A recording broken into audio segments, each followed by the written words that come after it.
Hello guys, नमस्ते जी। Welcome back. एक बार फिर से स्वागत है आप लोगों का मेरे अपने चैनल में। आई होप आप सब बढ़िया होगे, ठीक होगे। भाई श्राद्धों में क्या क्या चल रहा है आप लोगों के यहाँ, कैसे कैसे काम चल रहे हैं, कैसी कैसी तैयारी चल रही है, आपके दिन जो मॉर्निंग का रूटीन है वो कैसा चल रहा है। मेरा तो जो है घर के कामों से ही स्टार्ट होता है। एक सेकंड को भी जो है सुबह के टाइम इतनी भगदड़ सी रहती है भाई कि रसोई का काम ख़त्म करो, कि कपड़े धो, के नाश्ता दो, और उस बीच जो थोड़ा बहुत टाइम है वो अपने लिए निकालो। तो सारे चीज़ों को एक रूटीन में फॉलो करके या एक डिसिप्लिन मान लो अपनी लाइफ में, कुछ चीज़ का बदलाव करके जो है अपनी लाइफ को स्मूथली चलाना बहुत बेस्ट है। और सबसे मेन बात है कि अपने आप को बिज़ी रखना बहुत ज़रूरी है, वरना आपकी लाइफ लाइफ नहीं है। मेरे को ऐसा लगता है कि बिज़ी रहना बहुत। तो जी अभी बज रहे हैं सुबह के 9 बजे का टाइम था, 8:30 पौने 9 बजे का टाइम था। तो आज जो है ये सुबह सुबह जो है डुगू गया था स्कूल। कार्तिक का आज छुट्टी है क्योंकि उसके कॉलेज में आज इलेक्शन है, तो उसने छुट्टी कर रखी है, वो नहीं जा रहा वोट डालने के लिए। और जब अब वही है कि वो नहीं जा रहा, तो नाश्ता मेरा क्या है कि सिर्फ मैंने डुगू के लिए ही बनाया था। टोस्ट बनाए थे क्योंकि रात आलू टमाटर की सब्ज़ी बनाई थी ना, तो 2-3 आलू एक्स्ट्रा उबल गए थे, उसी के मैंने जो है टोस्ट बना दिए। तो अब रह गए मैं और ये। तो मैंने इनको चाय बना कर दी है। सुबह सुबह चाय के साथ जो है थोड़े बहुत ड्राई फ्रूट ले लेते हैं क्योंकि इनके तो व्रती चल रहे हैं। पूजा करवाते हैं ना ये 4-5-3-4 घंटे बैठ के, तो पूजा के बाद ही जो है कुछ नमक वगैरह लेते हो, उसके बाद जो है इवनिंग की आरती के बाद कुछ खाना वाना। तो इनके तो फास्ट चल रहे हैं। और वही रहता है, देखो जब आदमी खाना नहीं खाता ना तो फिर तो मन ही नहीं करता कि घर में कुछ खाना। जब हस्बैंड खाना नहीं खाते ना तो मेरा मन ही नहीं करता मैं कुछ बनाऊं। और बट ये रहता है कि बच्चों का तो देखना ही पड़ेगा, बच्चे तो खाएंगे भाई।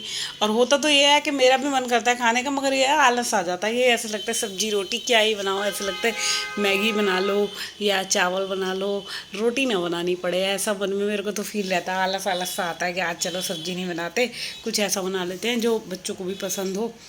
तो उस दिन जो है बच्चों की पसंद को ज़्यादा मैं दिमाग में रखती हूँ। तो चलिए इधर जो है मैं लग गई थी घर के काम में, क्योंकि अभी जो है पंडित जी आएंगे, और पंडित जी के बाद फिर वो है कि पूजा पाठ शुरू हो जाएगी। मैं कल से अपनी पूजा स्टार्ट करूँगी, बट वही है मेरा तो बैठना ही कैसे हो पाएगा क्योंकि काम ही इतने सारे होते हैं। इतने सारे कामों के बीच आप क्या कहते हैं कि पूजा पाठ के लिए, देखो मेरा ये मानना है कि जो सुबह सुबह मेरे से पूजा हो जाती है बस वही मैं कर सकती हूँ। ज़्यादा बैठ के 3-4 घंटे बैठ के मेरे से पूजा नहीं हो पाती। इसका एक रीज़न ये है, एक तो मेरे ना कमर में दर्द हो जाता है, मैं ज़मीन पे नहीं बैठ सकती। फिर दूसरी बात ये है कि ज़्यादा देर मेरे से तो बैठा ही नहीं जाता पूजा पाठ में। बस यही है दूसरी बात। बस ये रहता है, हम भगवान का नाम जो है ना काम करते टाइम मन में जप जप कर लो।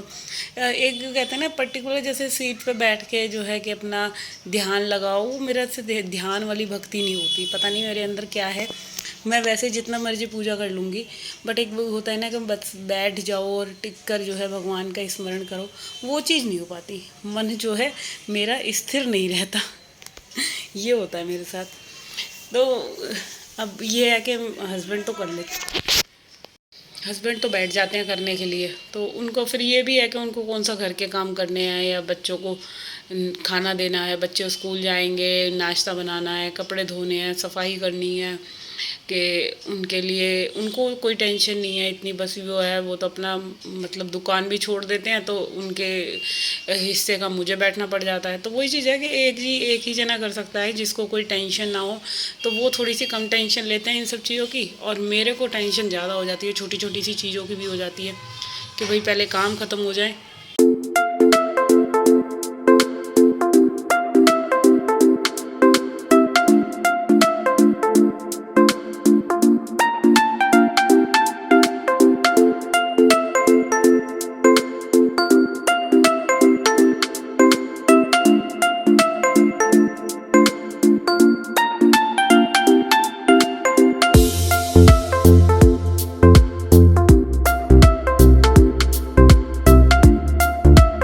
और इसी चक्कर में ना सही बताऊँ, मैं ना जिम भी जो है मैं सुबह सुबह ही चली जाती हूँ। मैं जो है 5:45 बजे जिम चली जाती हूँ और 7 बजे तक आ जाती हूँ। 1 घंटे में अपना आ जाती हूँ। बट ये है कि चलो कुछ ना से तो कुछ करना ही बेटर है, कुछ तो होगा ही। और वरना क्या होता है कि अगर ना जाऊँगी ना तो फिर वही है कि जब आप वर्कआउट छोड़ते हो और उसके बाद दोबारा से अपनी एक्सरसाइज स्टार्ट करते हो तो आपके मसल में पेन बहुत ज़्यादा होता है, और मैं नहीं चाहती कि वो पेन से मुझे दोबारा से गुजरना हो। तो इसीलिए मैं छुट्टी करके राज़ी नहीं होती, चाहे कुछ भी करूँ वहाँ जाकर जो है स्ट्रेचिंग ही कर लो ना, वो भी बहुत है मेरे लिए। और बट ये क्या होता है कि ये मेरे को बोलते हैं कि हाँ घर में इतनी बड़ी पूजा पाठ है, तेरा ना जिम नहीं छूट सकता एक दिन को भी। तो मैं इनको यही बोलती हूँ कि मैं अपनी नींद ख़राब करके जाती हूँ, वही सुबह जल्दी उठती हूँ इस चक्कर में कि तुम्हारे पूजा पाठ करने से पहले 7 बजे तक मैं यहाँ पे घर में खड़ी मिलती हूँ मैं तुम लोगों को।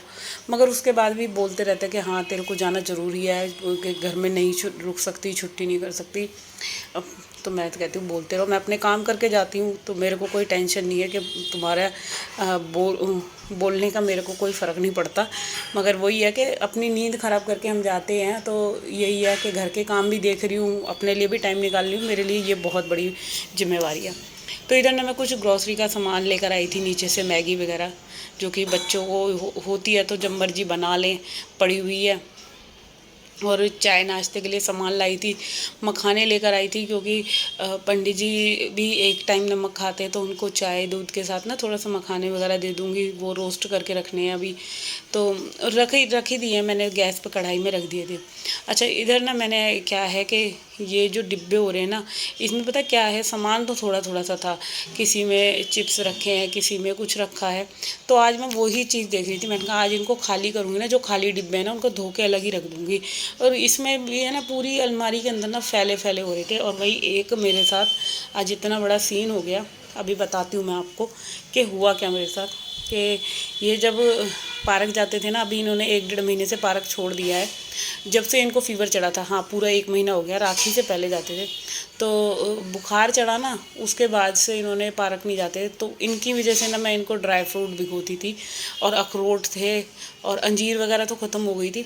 तो क्या हुआ कि अखरोट काफ़ी सारे ला के रख रखे थे, और भाई मैं भूल गई, और उन अखरोटों के अंदर ना वो क्या कहते हैं, बरसात में जो वाइट वाइट फफूंदन सी लग जाती है ना, वो लग गई। इतना नुकसान हो गया मेरी एक लापरवाही की वजह से। तो क्योंकि मेरे को भी फीवर था, तो मैंने भी ढंग से देखा नहीं डिब्बे के अंदर क्या पॉलीथीन में रखा है, बस ऊपर ऊपर से सफाई हो जाती थी। तो मेरी लापरवाही का नतीजा ये हुआ कि भाई कम से कम 1.5-2 किलो अखरोट हैं, वो ख़राब ना हो गए हों। अभी मैं उनको ना बैठ के जो है उनको सबको फोड़ूंगी, और देखूंगी उनमें से कौन से ठीक निकलते हैं, कौन से ख़राब निकलते हैं। तो एक छोटी सी कहते हैं ना, लिटिल सी एक हमारी जो मिस्टेक होती है, एक छोटी सी मिस्टेक जो है हमारी, एक ज़रा सा आलस जो है, देखो कितनी बड़ी जो होती है ना, कि हमारी लापरवाही हमारा कितना बड़ा वो बना देती है ना, नुकसान कर देती है। तो मैं इसको यही दिखा रही थी, देख कार्तिक कितने अखरोट ख़राब हो गए, मेरे को ध्यान ही नहीं रहा, इनको भिगो भिगो कर मैं तेरे को खिला देती। तो मैं कार्तिक को चेक करवा रही थी, मैंने कहा देखो, तो कह रहा है इस पर ना ये कॉलिन डाल दो, बिल्कुल चमक जाएंगे ये। तो बस अब ये देखो, ये थैली में भी निकले, और अब सारे को ना मैं पहले सोची थी पोंछ दूं, बट नहीं, फिर मैंने ऐसा करा, खोल के डिब्बे में भरे, और पहले तो इनको धूप लगाई मैंने। फिर धूप लगाने के बाद दोपहर में जब मेरा काम ख़त्म हो गया था ना, 1-1.5 घंटा जो है मैंने धूप में बैठ के इनको अखरोटों को फोड़ा, और सारे अखरोट जो है सारे के सारे मैंने फोड़ दिए, आप देख सकते हैं। और बहुत टाइम लग गया था ये काम करने में मुझे। तो मेरी ज़रा सी चूक की वजह से मेरा आज इतना बड़ा नुकसान हो गया। और इसीलिए मैं कहती हूँ आप जितना मर्जी स्मार्ट होम मेकर हो, घर को सब चीज़ों को ध्यान रखते हो, मगर कहीं ना कहीं कुछ ऐसी गलतियाँ हमारे से, हम हाउस वाइफ से हो ही जाती है ना चाहते हुए भी, कि आपको जो है ऐसी चीज़ों का सामना करना पड़ जाता है। और मेनली इस चीज़ में रसोई में बहुत बार चीज़ें ऐसी होती हैं कि हम पैकिंग में आई है, डिब्बे के अंदर रखी है, हम बहुत बार नहीं ध्यान देते, चलो कोई बात नहीं, पैकिंग में तो रखी है, कौन सा ख़राब होगी। और अखरोट का पता है, मैं सही बताऊँ मेरे को क्या था, मुझे ये था अखरोट है, उसके ऊपर इतना मोटा कवर होता है ना, इसमें तो कीड़ा लगेगा नहीं, ये मेरी वो थी भूल थी। और देखो क्या इतना हार्ड उसके ऊपर कवर होता है अखरोट के ऊपर, उसके अंदर कीड़ा बन गया। तो ये सब कुदरत की माया है, इसको कोई नहीं जान सकता कि उसके अंदर, अखरोट के अंदर कीड़ा बना कैसे, बंद कवर अप अखरोट है, उसके अंदर से कहाँ से आया। तो यही मैं सोच रही थी कि देखो कितना नुकसान हो गया बेकार में, अपनी ज़रा सी लापरवाही की वजह से। तो चलिए उस लापरवाही को तो मैं देखूंगी, सॉर्ट आउट करूंगी इसका क्या ही करना है, क्योंकि छील के ना मैं सोच रही हूँ फिर भिगो कर ना इन लोगों को सुबह के टाइम में दे दिया करूँगी, तो कुछ तो यूटिलाइज़ होगा इसका, कम से कम खाने खिला के जो है इन्हें जल्दी से जल्दी ख़त्म कर दूँगी। तो एक कैबिनेट क्लीन कर ली थी, फिर मैंने सोचा चलो साथ के साथ दूसरी वाली भी देख लेती हूँ, इसमें भी कहीं कुछ बखेड़ा ना मच रहा हो। बट दूसरी वाली में तो खैर कुछ नहीं था, चीनी चावल वगैरह थे और कुछ डिब्बे होते हैं मेरे जो रसोई के वो थे। तो देखो अपनी रसोई को संभालते टाइम में आप कभी भी गलती से ये वाली मिस्टेक ना करें कि कोई भी आपका सामान जो पैकिंग का आया रखा है आपको उसको ज़रूर खोल के देखना है। और ये बरसात का जो सीज़न चल रहा है ना, तो भाई उस सीज़न में तो मैं सबसे कह रही हूँ बहुत कि अपनी रसोई में ऐसी चीज़ों को ज़रूर ध्यान रखें, सारी चीज़ों को खोल खोल के देखते रहें, चाहे दाल है चाहे चावल है कुछ भी है, क्योंकि ये वाला सीज़न जो है नमी वाला होता है, इसमें ना चाहते हुए भी फंगस कीड़ा जो है वो लगना ही लगना है। और मेरी एक गलती की वजह से कितना मुझे नुकसान उठाना पड़ रहा है। तो चलिए अभी जो है मैंने बर्तनों को लगा देती हूँ, फिर जो है मेरे घर की क्लीनिंग का काम रह जाएगा। तो आज करा मैंने ये रसोई का पूरा जो काम कंप्लीट, और इसमें मेरे को एक सीख मिली है लाइफ की बहुत बड़ी कि अपनी रसोई में आप बर्तन सब चीज़ों को छोड़ के मेनली जो खाने के सामान है आइटम है उन पे अगर थोड़ा सा और फोकस लगाओ कि बस ये हर चीज़ को जो है या तो ज़्यादा मत मंगाओ, अगर ज़्यादा मंगा रखी है तो बस थोड़ा बहुत देख कर उसको धूप ज़रूर लगाओ। तो चलिए फ़िलहाल करती हूँ मैं आज की इस वीडियो का एंड, और होप करती हूँ अगर वीडियो अच्छा लगा है तो जाने से पहले एक बार चैनल को सब्सक्राइब करके जाना, वीडियो को लाइक कमेंट शेयर करना ना मत भूलेगा। तो बस यहाँ बर्तन लगाने के बाद ना ये जो मेरे डिब्बे अभी खाली हुए हैं इन डिब्बों को भी साथ के साथ जो है मैं वॉश कर देती हूँ, और इनको धूप लगा के ना पोंछ पोंछ कर इन डिब्बों को रखूँगी। अभी बरसात के टाइम में हर एक चीज़ में यही रहेगा कि कहीं कोई कीड़ा ना लग जाए, फंगस ना लग जाए और वाइट वाली गिंडार ना लग जाए। सबसे ज़्यादा गिनार तो मैं बताऊँ काजू, काजू में बहुत जल्दी लगती है भाई। काजू तो पता नहीं क्या ही है, सबसे सॉफ्ट ड्राई फ्रूट है ना, मे बी शायद इसलिए लगती है उसके अंदर। तो बस यहाँ पे जो है मैं किचन का काम ही कर रही थी, तो कार्तिक नहा के आ गया तो वो कह रहा पहले मेरे को नाश्ता बना दो, तो उसको मैं टोस्ट ही बना रही थी।